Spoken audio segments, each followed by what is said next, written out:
akkuma kanatti.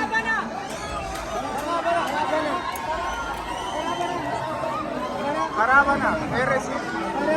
Karaa banaa.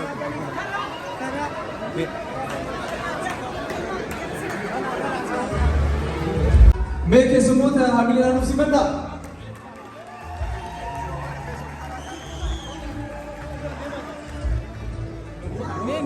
Ulfaadhaa namoonni bilbila qabattan gara teessuma keessaniitti akka deebitan kabajaadhaan isin gaafannaa.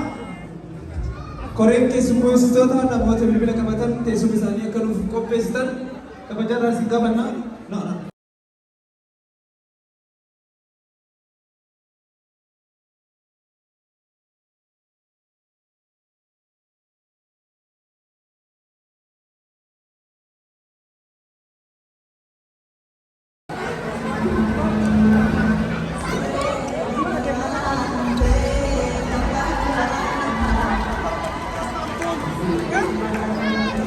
Bashi mamiko.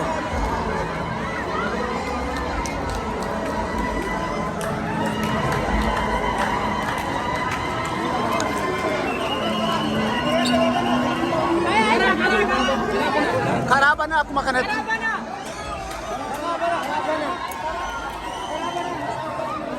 Karaa banaa, dheeresi. Karaa banaa.